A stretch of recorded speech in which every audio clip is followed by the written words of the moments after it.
Hello guys, প্রত্যেকবার মতো চলে এসেছি আপনার কাছে ছোট্ট একটি আপডেট দেওয়ার জন্য। তো গাইস, আজকে একটি ছোট্ট একটি রেসিপি নিয়ে চলে এসেছি, কীভাবে আপনারা বাড়িতে বসে কম টাইমের মধ্যে আপনারা কিন্তু ডিম টোস্ট বানিয়ে ফেলতে পারবেন। তো গাইস, বেশি দেরি না করে চলুন ভিডিও শুরু করি। তো গাইস, দেখতেই পাচ্ছেন প্রথমে কিন্তু আমি ব্রেডগুলোকে কিন্তু হালকা করে ভেজে নিচ্ছি, দেখতেই পাচ্ছেন। তো হালকা করে ভেজে নেওয়ার পরে হালকা করে সেঁকে নেবো। দেখুন, এবার কিন্তু আমরা হালকা পরিমাণে ছাঁকা হয়ে গিয়েছে, তো আমরা জাস্ট ব্রেডটাকে নামিয়ে নিচ্ছি। তো গাইস, দেখতেই পাচ্ছেন, এটাকে ভালো করে ছাঁকার পরে আমরা কিন্তু নামিয়ে নেব। তো গাইস, দেখতে পাচ্ছেন নামিয়ে নিয়েছি। দেখতেই পাচ্ছেন এরকম টাইপের হয়ে যাবে। তো যখন এরকম টাইপের হয়ে যাবে, দেখতেই পাচ্ছেন আমি একটা ডিম ফেটে নিচ্ছি। দুটো ডিম নিয়ে নিয়েছি। জাস্ট আমি এটা একটা করার জন্য একটা ডিম নিচ্ছি, দুটো করার জন্য কিন্তু দুটো ডিম নিচ্ছি।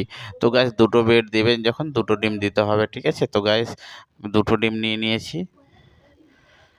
ডবল ডিম টোস্ট হয়ে যাবে। এবার আপনারা যদি একটা ডিম টোস্ট করতে চান তো অবশ্যই করতে পারেন। তো গাইস, দেখতে পাচ্ছেন অল্প পরিমাণে লঙ্কা দিয়ে দিয়েছি এবং অল্প পরিমাণে পেঁয়াজ আমরা কিন্তু দিয়ে দিচ্ছি, এবং পরিমাণ মতন কিন্তু আমরা নমকটাও দিয়ে দেবো এর মধ্যে, ঠিক আছে? তো গাইস, আপনারা ভিডিওটি পুরো ওয়াচ করুন, তবে বুঝতে পারবেন কীভাবে আমরা বানাচ্ছি।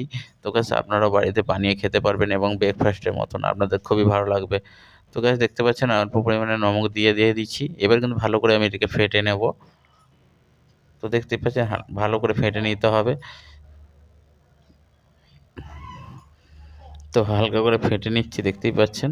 পুরো ভালো করে ফেটে নেওয়ার পরে কিন্তু আমি অল্প পরিমাণে কড়াই তেল দিয়ে দিয়েছি। তো দেওয়ার পরে কিন্তু আমরা ডিমটা কিন্তু এর মধ্যে ছেড়ে দেবো। এবার দেওয়ার পরে কিন্তু আমরা যেগুলো রুটিগুলো সেঁকে রেখেছিলাম সেগুলো কিন্তু ভালো করে ওর মধ্যে চিপকিয়ে দেবো।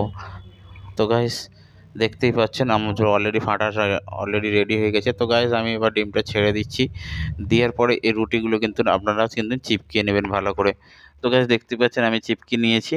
এবার আমি কিন্তু হালকা করে এটাকে পাল্টিয়ে দিচ্ছি, দেখতেই পাচ্ছেন। তো গাইস, দেখতেই পাচ্ছেন আমি কিন্তু পাল্টে দিয়েছি। তো গাইস, আশা করি ভালোই লাগছে আপনাদের দেখতেই। কত সুন্দর একটি ব্রেকফাস্ট তৈরি হয়ে গেছে আপনাদের সামনে অল্প টাইমের মধ্যেই কিন্তু দেখতে পাচ্ছেন এরকম টাইপের হয়ে যাবে। তো গাইস, হওয়ার পরে কিন্তু এটাকে ভালো করে দু ভাঁজ করে নিতে হবে। তো এটাকে কিন্তু এবার ভালো করে দু ভাঁজ করে নিতে হবে। তো গাইস, এর জন্য দেখতে পাচ্ছেন আমি করে আপনাদেরকে দেখাচ্ছি। অলরেডি আমাদের রেডি হয়ে গিয়েছে। হালকা করে একটু তেল ছড়িয়ে দিয়েছি সাইডে, যাতে ভালো করে ভাজাটা হয়ে যায়।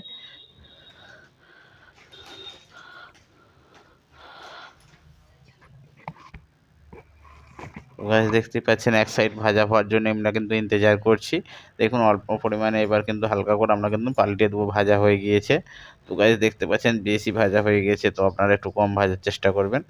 তো জাস্ট আমাদের একটু বেশি ভাজা হয়ে গিয়েছে, দেখতে পাচ্ছি এই সাইডটা ঠিক রয়েছে, ওই সাইডটা একটু বেশি ভাজা হয়ে গিয়েছে। তো গাইস, আপনারা কিন্তু এইরকম টাইপের অল্প পরিমাণে একটু সেঁকবেন। তো আমরা একটু বেশি টাইমে সেঁকা হয়ে গিয়েছে, তার জন্য এরকম লাগছে।